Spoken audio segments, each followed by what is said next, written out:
1-800-Flowers.com knows that a gift is never just a gift. A gift is an expression of everything you feel and helps to build more meaningful relationships. 1-800-Flowers takes the pressure off by helping you navigate life's important moments by making it simple to find the perfect gift. From flowers and cookies to cake and chocolate, 1-800-Flowers helps guide you in finding the right gift to say how you feel. To learn more, visit 1-800-Flowers.com/ACAST. That's 1-800-Flowers.com/ACAST. Hey, I'm Ryan Reynolds. At Mint Mobile, we like to do the opposite of what Big Wireless does. They charge you a lot, we charge you a little. So naturally, when they announced they'd be raising their prices due to inflation, we decided to deflate our prices due to not hating you. That's right. We're cutting the price of Mint Unlimited from $30 a month to just $15 a month. Give it a try at mintmobile.com/switch. $45 upfront payment equivalent to $15 per month. New customers on first 3-month plan only. Taxes and fees extra. Speed slower above 40 gigabytes. See details.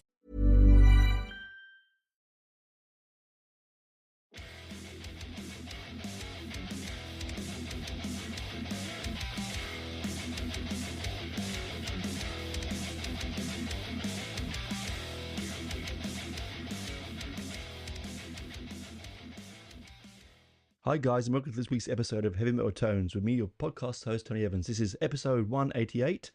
As you might not have known, I have started to number my episodes. It took me most of yesterday to go back and number everything because I've had a bit of feedback from listeners and they would like to be able to, if I say, go back to listen to this episode, which number it is, because it's easy to find. So from now on, episodes will be numbered. Aren't we lucky?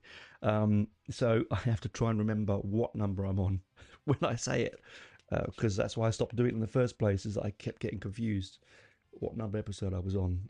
But no, I just have to be a bit more planned. Also, I want to shout out for my newest Patreon, John Rutherford. Thank you. Welcome aboard. He's already asked for a few album and band options. Please, also, if you do want that, please, you don't have to be a Patreon member to reach out and ask me to review a particular album or singer or genre or anything. Really, talk about anything. I'll probably do it, but you're more likely to if you're a Patreon member to get that option. So if you do want that, for $2 Australian a month, you can get no ads and some extra videos. I will be looking at trying in the future actually videoing me record the show, but I just don't know if I want to do that, to be honest with you. Anyway, this week is part 2, and on reflection, this is going to be part 2 of a 3-part series. I sat down to write the notes for the music and the lyrics and so on and so forth for the Tommy. As you know, this is part 2 of Tommy, the Who's Tommy. And I thought I really can't cram that into 1 hour. So I'm doing basically side 1 and side 2 of the first disc, and then side 3 and 4 when we get to it, which is basically next week. So Tommy, as we spoke on, if you remember last week, it's an interesting direction for a band that was known for its mod sound, its pop rock kind of sound, its rocky sound. It's interesting to go down that route that that they did with Tommy. And I remember thinking to myself many times over the years what an interesting move it was. But actually it was, if you think about it, because it was the same era. It's the late 60s, caftans and flowers in your hair and spiritual, finding yourself spiritually and all that kind of stuff. And so it makes quite common sense that they would go down that route. But how you do it is a trick. And to make a concept album, and it is a concept album, he might want to, wrap it up with all the terms of rock opera. Musically, it's a rock opera, yes. But spiritually, it's a concept album because it's a story from beginning to end, held together with a similar musical motif and a storyline that starts, begins, and ends, and has a moral tinge to it. So for me, it is a concept album. Now, there are several versions of this album. There's a musical a stage musical.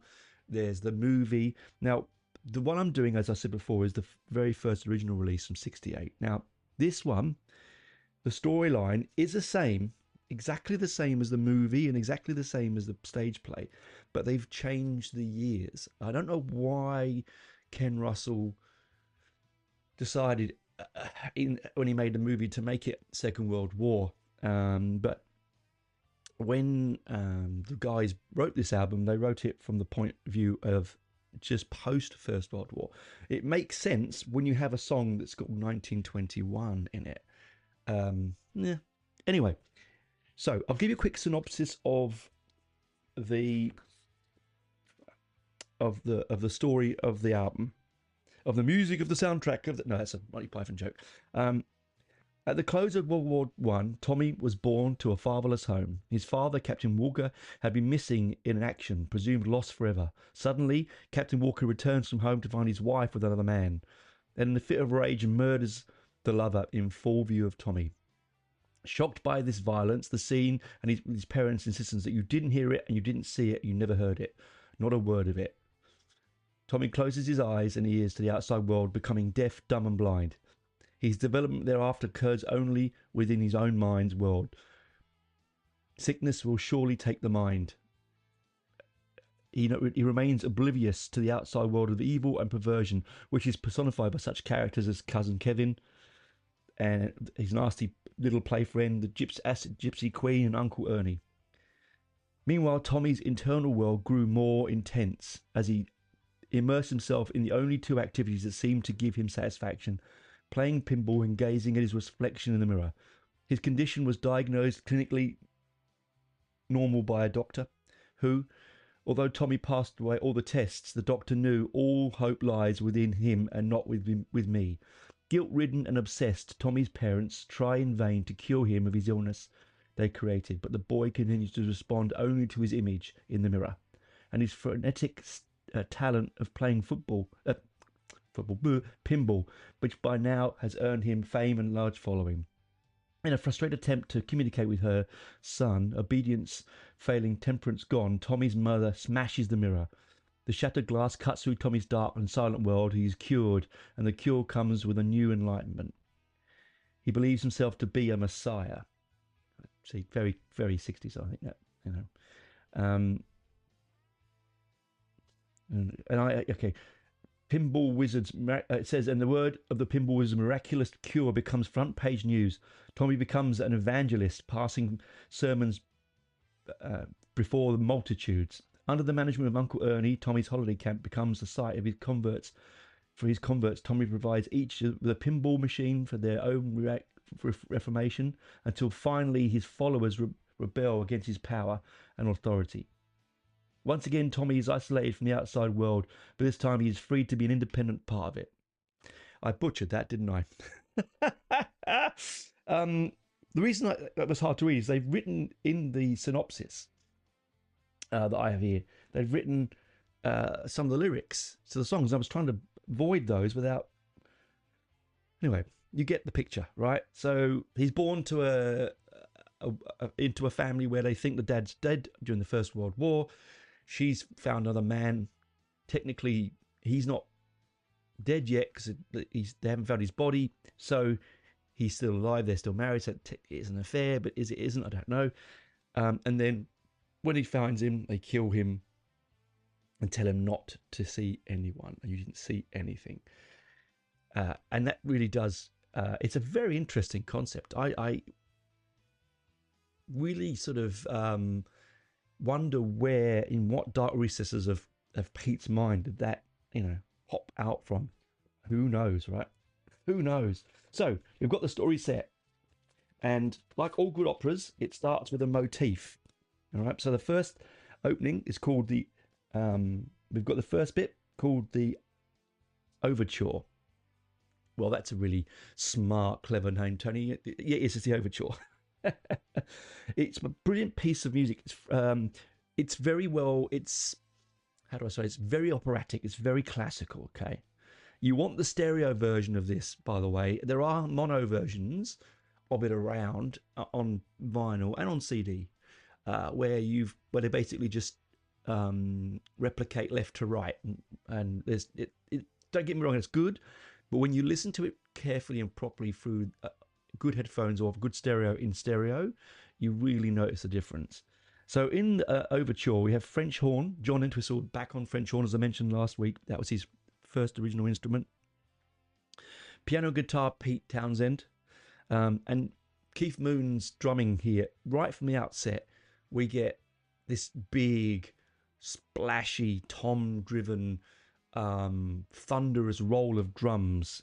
It all reprises around 3 chords, it appears to me, and the same 3 chords are played throughout the entire album, and the same motif. So that for me is a good sign of a good good operatic piece or classical piece of music, or even musical theatre. You're going to get that reprise coming back through. You get it in rock and roll albums, but it's not as obvious as it is on something like this that's a story-driven concept. I mean, it's dynamic, it's operatic, it's very big, it has a very addictive pull to it. John Entwistle's French horn comes in, and then it mixes to the pinball refrain, and that's one of the. There's a couple of refrains that do come in and back and forth within the album, but this one here for me is it, right? It's really, really part of it. Like, it has a everyone know, because it's classical music. They do need a rock pull. They are a rock band after all, and I know you're saying it's not classical, but it is classical music. So you need a rock pull to it, hence the rock opera. And I think for me, that sort of echoing, windmilling a power chord in Pinball Wizard is exactly what this does. Like this, it just draws it all together. So then we move into the next track on the album, and the next track on the album is 1921. Okay, there are some lyrics. I apologise, in Overture, and it's Pete Townshend, and he just says the refrain that comes back later on in the end of the album actually was released as a single, but it's only part of it, and it just see me, feel me, touch me, heal me. Yeah. And then of course you have the narrator, because you want you got to tell the story of what's coming through, right? So Captain Walker didn't come home. His unborn child will never know him. We believe him missing with a number of men. Don't expect to see him again, right? And then it goes, it's a boy, it's a boy. And the thing is, the way they sing "It's a Boy" is really it's really messianic. It's very it's almost tongue-in-cheek, because it's a drum roll. It's a boy, it's it's, and the lyric is, it's a boy, Mrs. Walker, it's a boy, and a son, a son, a son. It's like, yeah, it's a little bit a bit tongue-in-cheek, I think, and it also builds that messianic. If you don't know what messianic means, it means Messiah, like basically like Jesus or Messiah, yeah. So the coming of the Savior of the world, sort of thing. And then we can move into 1921. Here, Pete and John sing on. Pete's on the main vocal, and John Entwistle on the chorus. See, we haven't even had Roger Daltrey in the album yet, which is pretty amazing. The fact that you have one of the best voices in rock, and he doesn't come in till later in the album. It's really a real melange. I like that word, melange. It's a very woody word, isn't it? Melange. That sort of helps. That means they all can chip in. They all chip in, which I think is pretty amazing. The amount of talent in that group of boys and then into men is just astounding.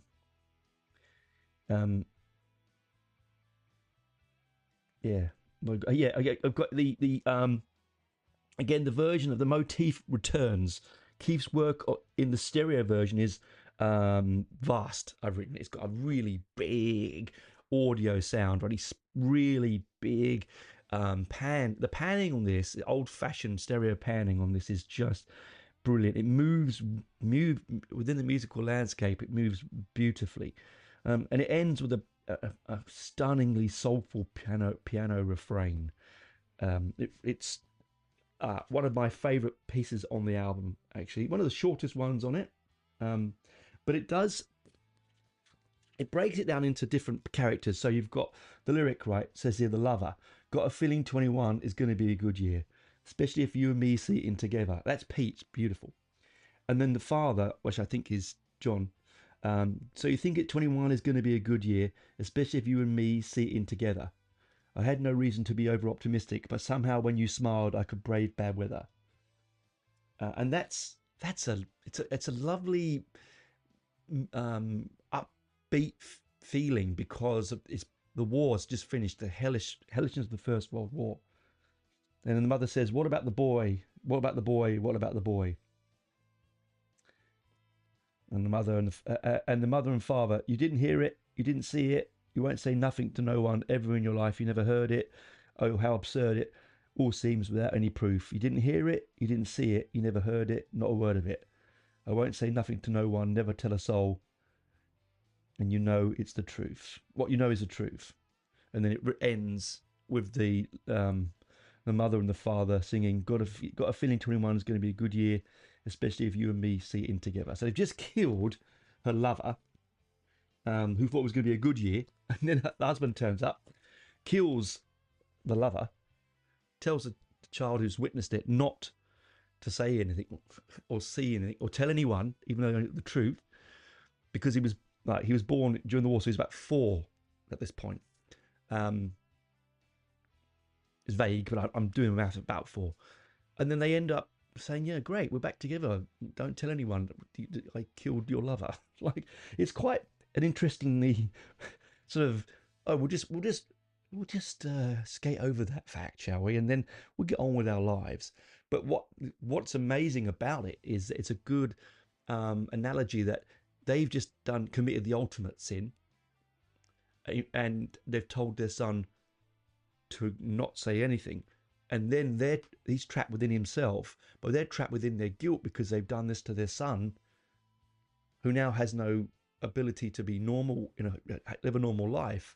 So they're trapped with the guilt of murder, and they're trapped with the guilt of ensnaring their baby boy into a world of darkness and emptiness. It's quite heavy when you think about it. Right, now I'm going to stop there because last week I went to 20 minutes. It was too long and I got a sore throat. We're going to move into the second song at The Amazing Journey when we come back on the other side. Talk to you on the other side. Talk to you on the other side. Bye for now, guys. God, one day I'll get it right, won't I, guys? One day I'll get it right. Bye for now. Explaining football to the friend who's just there for the nachos? Hard. Tailgating from home like a pro with snacks and drinks everyone will love? An easy win.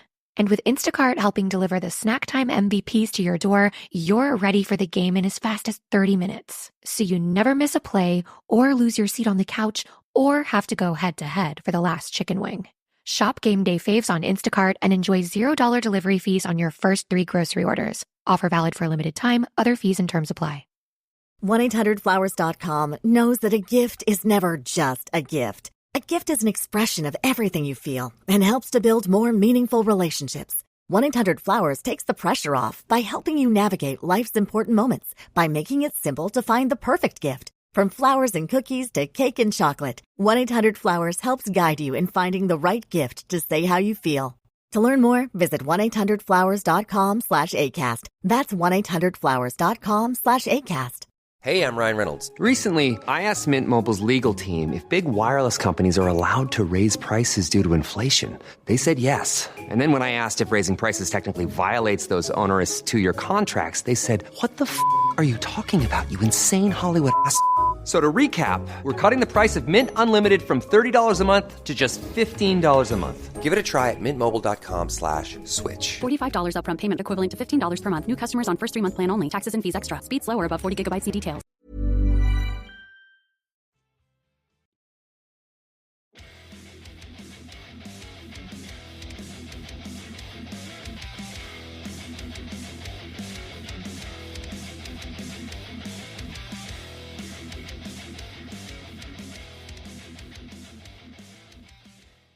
Welcome back, guys, to part 2. We're moving on through the journey of Tommy's shock to be told not to see, hear, or tell anything, and then we're now on the amazing journey. This one is sung by Pete Townshend as well.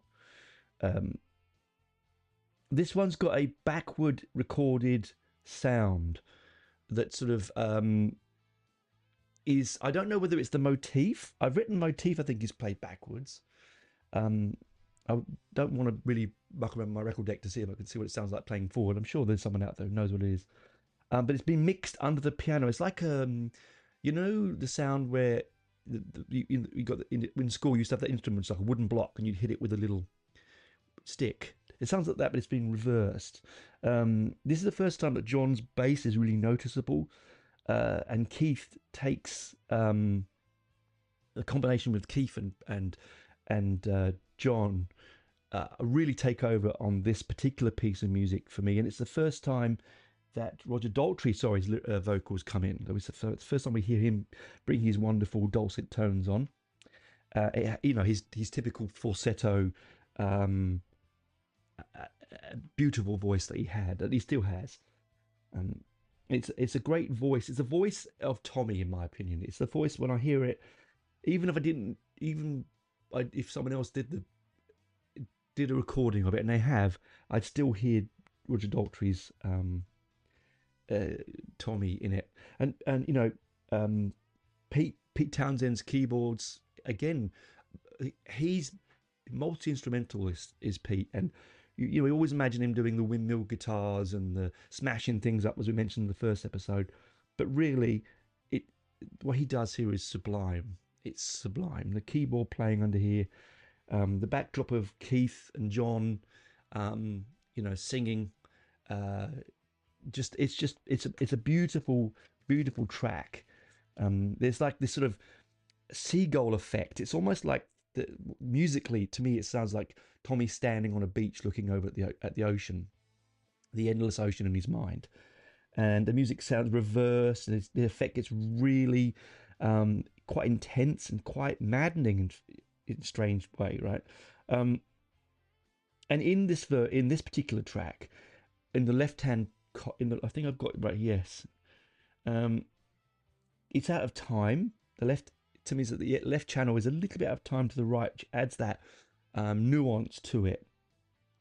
And it's also got this, it moves in and out, it ebbs like the tide, as I said.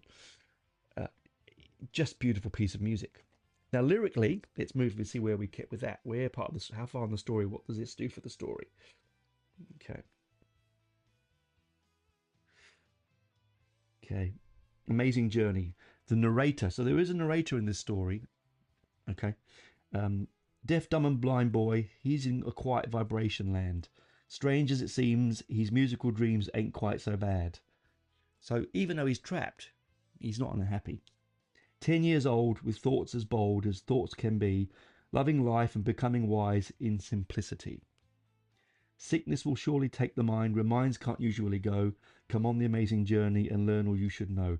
I find that very sing-alongy. I sing along. That's one of my favourite sing-along bits when I get to it on the album. A vague haze of delirium creeps up on me, and the beat changes here. So when it gets to there, it starts to ramp up. It sort of get this sort of the toms roll in, and it's becoming really kind of operatic, very, dare I say it, very Mikado-y, you know, very that kind of early 19th century operettas, right? I suddenly see he's dressed in a silver spark glittering gown. His golden beard flows nearly down to the ground. Nothing to say, nothing to hear, and nothing to see. Each sensation makes a note in my symphony. So he's hallucinating as well. So he's seeing, he thinks he's seeing God, I'd imagine, or Jesus or something, some spiritual character. So then we go back to sickness will surely protect the mind, and then it says, his eyes are the eyes that transmit all they know. Sparkle warm crystalline glances to show. He's your leader, he's your guide on the amazing journey together you'll ride. So that is saying to me that Tommy, in his mind, has a companion, has someone to keep him company. This messianic figure in his mind, and it's brought together with his loneliness, but then also he must have music in his head. And then we move to Sparks, the second instrumental piece on the album. This is heavy on John here and Keith's timpani like it's his timpani like toms, you know, it's got like a really big, deep floor booming tom sound, which I absolutely love. It's cinematic. It builds with Pete's piano and key accompaniment with an angelic falsetto just sitting in the background. There's no lyric, just like a singing tone behind it. It's mixed in the back, and it's just something. It's just beautiful. Not one point do I get to a non-vocal point here. You know me, I love my lyrics. I get to this and I go, I love it. I can't wait to listen to some more of that. And I have had in the past listened to a full symphonic version with no lyrics, the whole piece of music, and it does it. Pardon me. It really, it's just a stunning piece of music, which I think is extremely underrated, and I think forgotten in an era when you had Sgt. Pepper and, you know, Pet Sounds. They were all quite, and I don't take this wrong when I say this, they're a bit twee, you know, they're all rock and roll. They're nice, right? Your granny would listen to Sgt. Pepper and probably not get offended, but the Who were really going somewhere different with Tommy. They were taking a story that was daring, allegoric, and really dense, and to some extent quite mad. You know, this could have broke them. I mean, it's an expensive album to make. They're already having trouble with record labels and so on, and singles not working. But they come out with things like Sparks.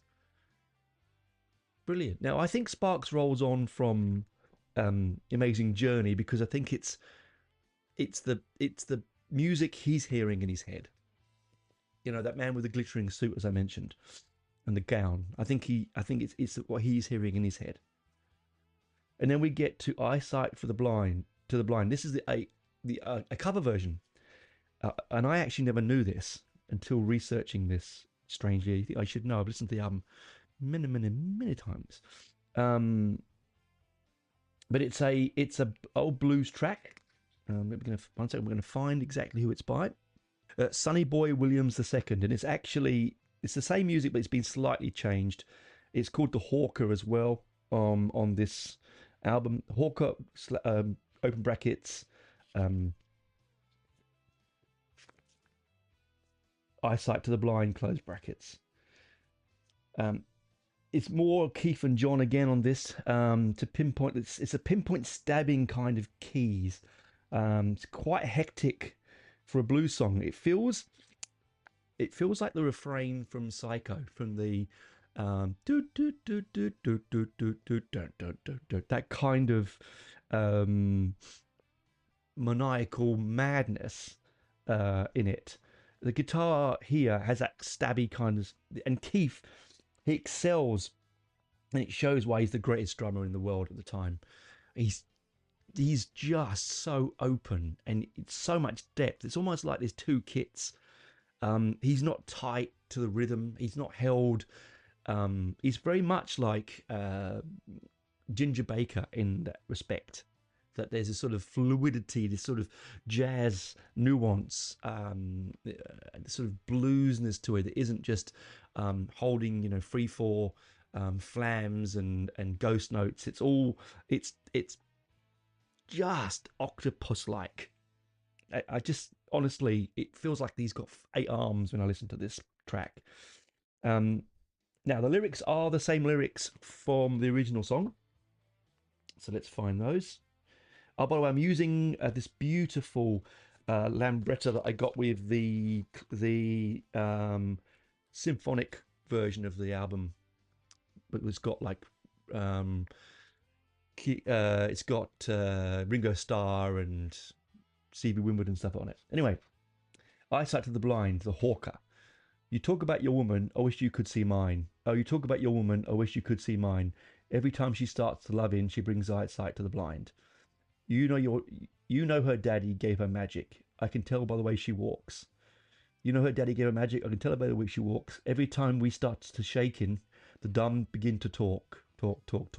She's got the power to heal, you'll never fear. Brilliant chorus. She's got the power to heal, you never fear. Just a word from her lips and the deaf can hear. So this is a prelude, basically to someone. What obviously Tommy's parents are completely they're looking to find cures for Tommy, as I said at the beginning, and so they've taken him to this woman. Now, this to me, I always put this up with sort of Acid Queenie, but it's not. When I think about it more conjecturally, it's a sexual thing. I think that they've taken this young boy, and now probably in his mid-teens, to this woman. As he says, she's so good in the bed that the eyesight, the blind will see, if you know what I mean. Like, and so they've probably paid her to sleep with Tommy. He has no idea what's going on, and it hasn't worked. All right. It's a very sleazy idea, but you can understand his parents is very struggling. They're struggling to try and to get their boy back. They want him back, right? Not so that he can. I just think the guilt they feel driven with is something that's making them do these things. And I think as a parent, back then you probably would have done anything, right? Anyway, we now move on to, from that rather salubrious part of the, although it is a wonderful song. I mean, it's one of my favourites on the album as well. Roger just really, he shines here. Vocally, he shines. And then we get Christmas. Now, Christmas is one that's people considered one of the best tracks on the album. It's the one that people tend to, along with Pinball Wizard, tend to hone in on. The speed in this kicks up a gear. It's a real staccato heavy here. They move like a cohesive band that's been together a very long time, right? It's a genuine rock piece on here. It's still heavy, but it has this sort of messianic feel. Again, it's that refrain comes back, that motif that we started off at the beginning with Overture. It's really brought into sharp refrain. The angle-like vocal accompaniment, it sits in the left of the ear, so the singing is in the left, and then in the right you've got John and his bass part, and it's really meaty, and it's the first time I think that you genuinely notice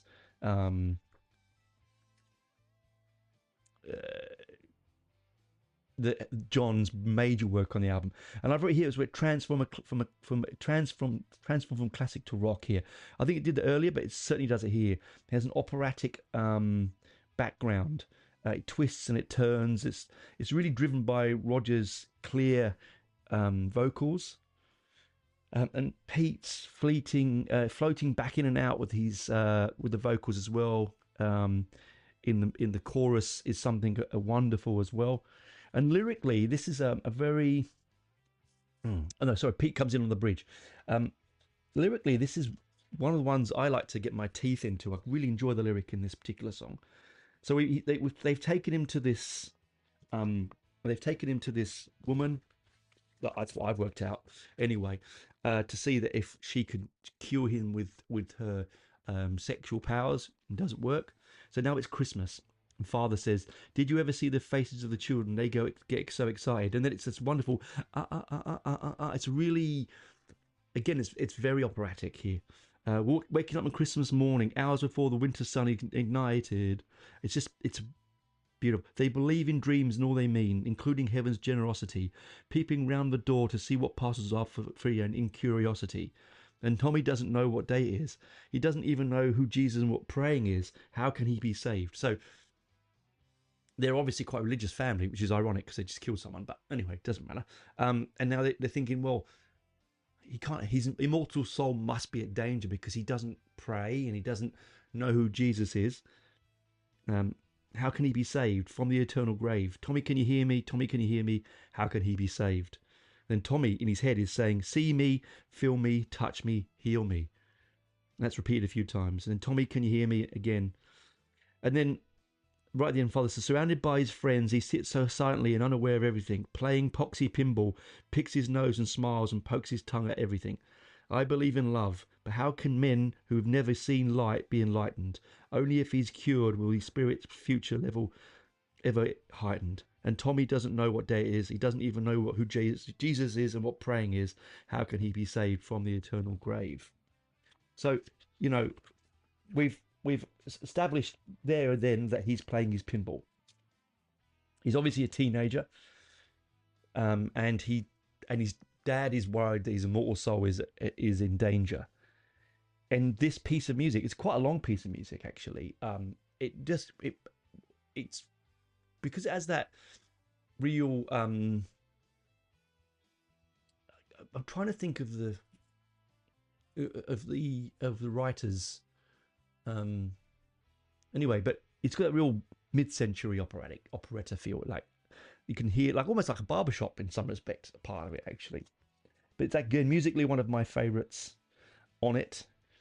And we now move into them trying to cure him again. So they've taken him to that lady of the night. They've had Christmas. They're worried that all he's doing is looking in the mirror and playing pinball. And they now it gets a bit dark. And most of the darkest tracks on this album, to be truthful, are written by John Entwistle. And partially sung by him as well. And we're moving to quite a notorious track. And one of the tracks that sort of helped it with its notoriety when the movie came out and when the album came out. And it's Cousin Kevin. The refrain is back, I've written. And Keith is more controlled here. And John is scattered until the nightmare of the ramifications of Keith's horrors begin around 2 minutes in. Pete and John harmonise, and simplified music really adds to the simple mind of Tommy. The chaos in the symbols of Keith's symbols add to the nastiness of Keith's refrain. Now, cousin Kevin is, as it says, it's his cousin.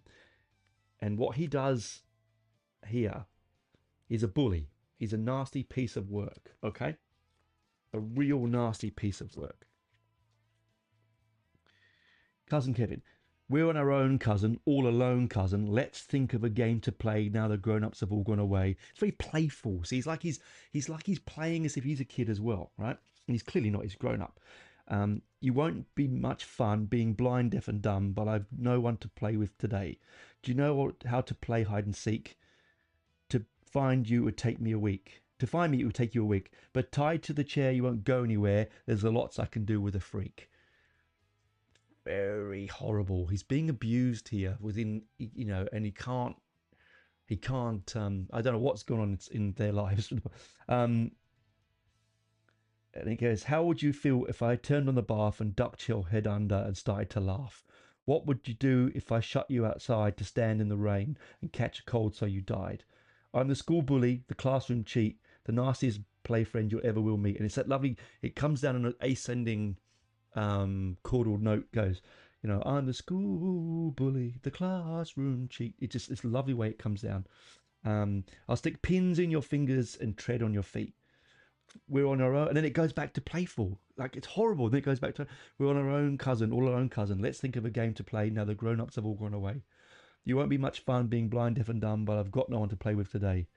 Do you know how to play hide and seek? To find me, it would take you a week. But to tied to the chair, you won't go anywhere. There's a lot you can do with a freak. Maybe a cigarette burn on your arm would change your expression to one of alarm. I'll drag you round by the lock of your hair, or give you a push at the top of the stairs. And he goes, I'm the school bully, the nastiest cheat. It's really, really quite horrible, to be brutally frank. And it's one of those tracks. Oh, sorry, I'm just putting this paper back. It's one of those tracks on the album that always, it sort of give me the willies as a young boy, because we've all been bullied, right? Sorry, that went away from the mic there. We've all been bullied to some extent, all of us. Even the bullies have been bullied. And growing up in the 70s like I did, you got a fair bit of bullying going on in all walks of our lives. And so that was really quite nasty. And I'm also not sure whether Tommy's parents knew what Kevin was like and left him with him to see if it would burst him from his darkened nightmare. I'm not sure. I'm really not sure. And then we move to another nightmare of the poor bugger, right? We've got the Acid Queen. Now, Keith has moved here. This is sung by Pete Townshend, and everyone knows this from the movie. It's sung by Tina Turner, but here in the album, it's Pete Townshend. Keith has moved to the right, so the drumming is on the right-hand channel, and John has gone to the left. This is what I love. I love this panning mix. This pan and scan mix is wonderful.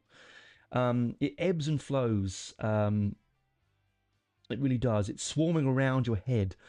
You can really feel the nightmare that Tommy's going to go through with this woman and her drugs. And he's closed off to the world. He can't shout out.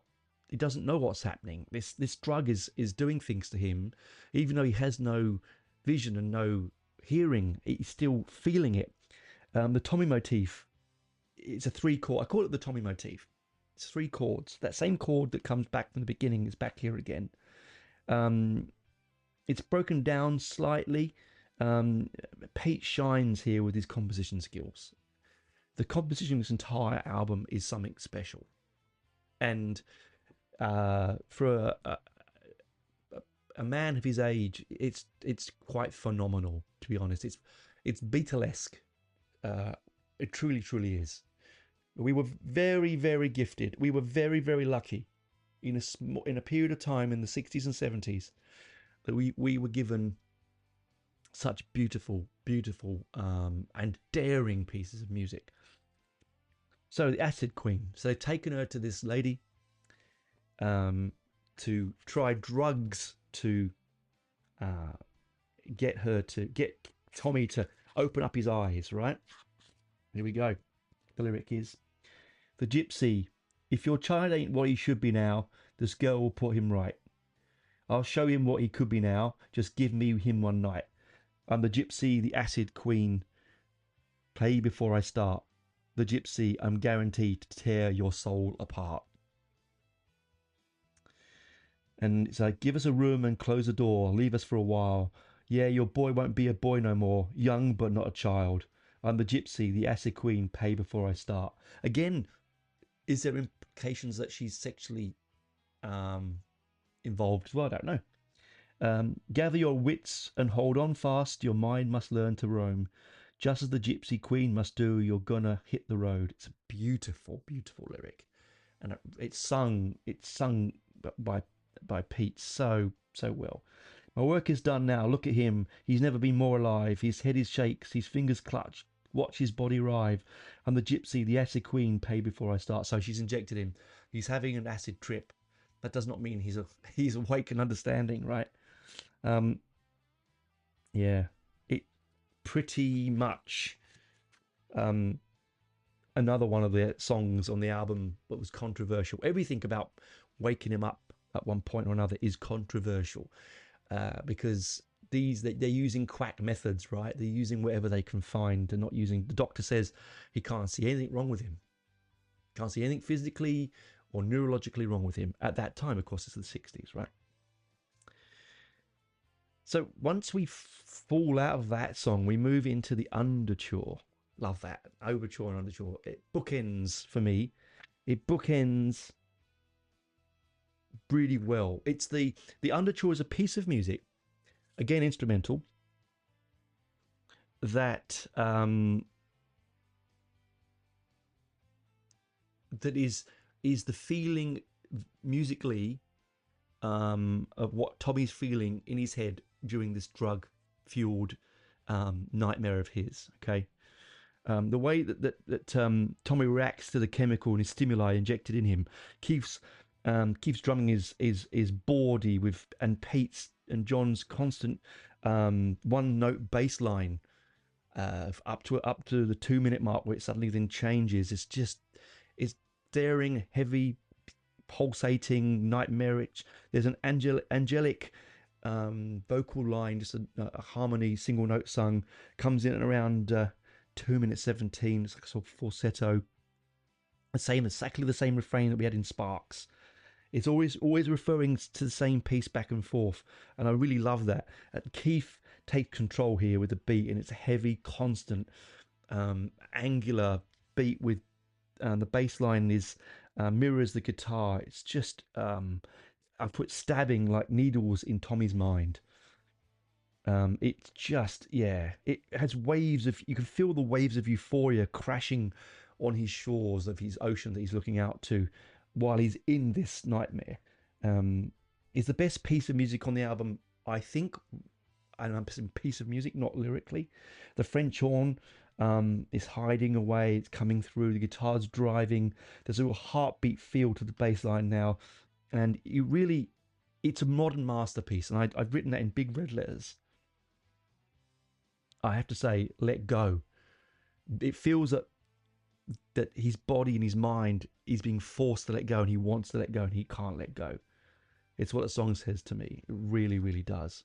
It's just, if the album finished there, you'd go, oh, okay, wow. But the fact we've still got so much more to go on Tommy's journey is amazing. And there, my friends, we leave it for now, because I want to come back next week and we'll find out what happens to Tommy after he's seen the Acid Queen. If you haven't listened to the album, please do listen to it. If you want to do what I'm doing, just listen up to Acid Queen, and then we can talk about how we feel afterwards. That might be nice. But yes, next week's episode will be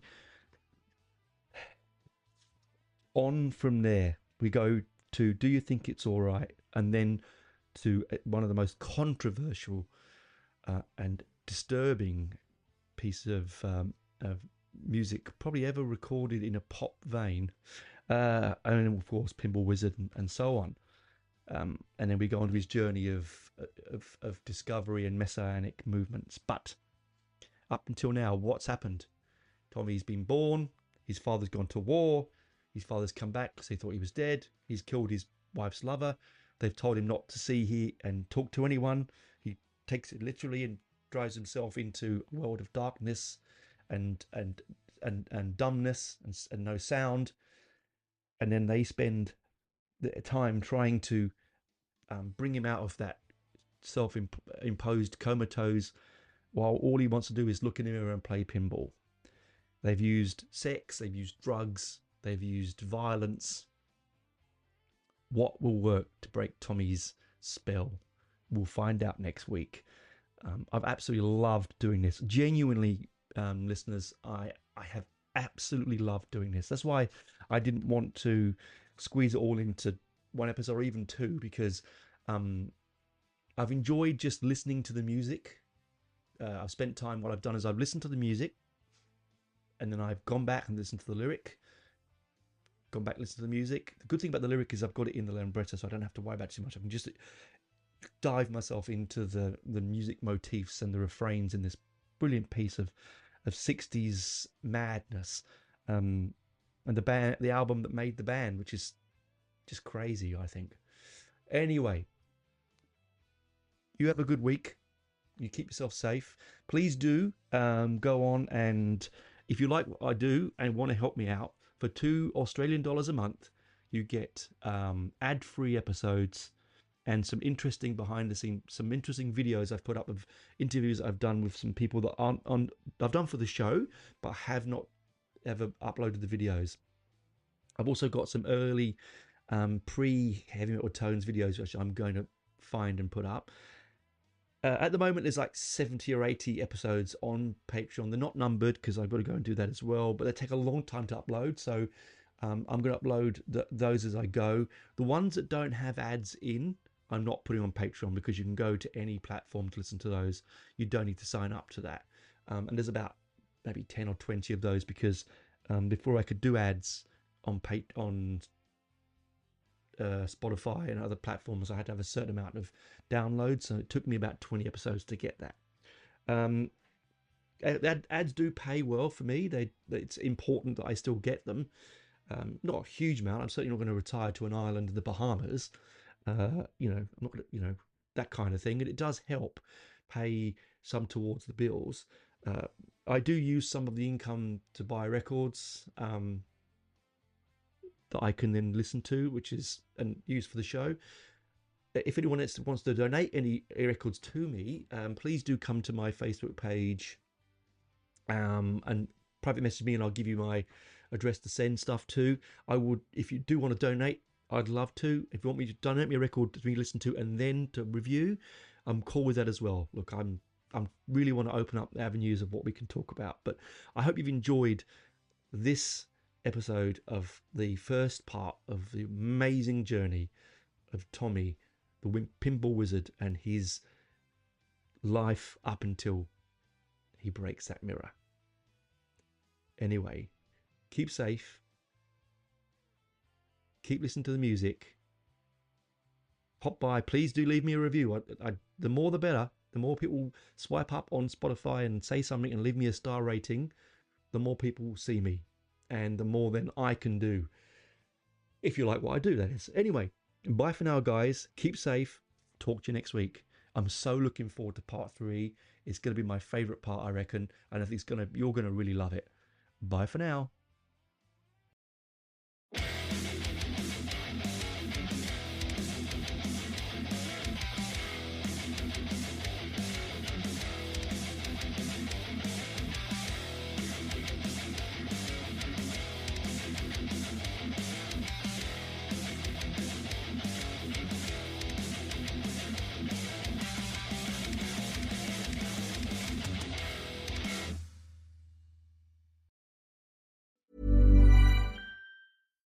At 1-800-Flowers.com, we know that connections are at the heart of being human. Whether celebrating life's joys or comforting during tough times, 1-800-Flowers helps you express what words can't. For nearly 50 years, millions have trusted 1-800-Flowers to deliver thoughtful gifts that help create lasting bonds. Because it's more than just a gift. It's your way of showing you care. Visit 1-800-Flowers.com/ACAST and connect today. That's 1-800-Flowers.com/ACAST.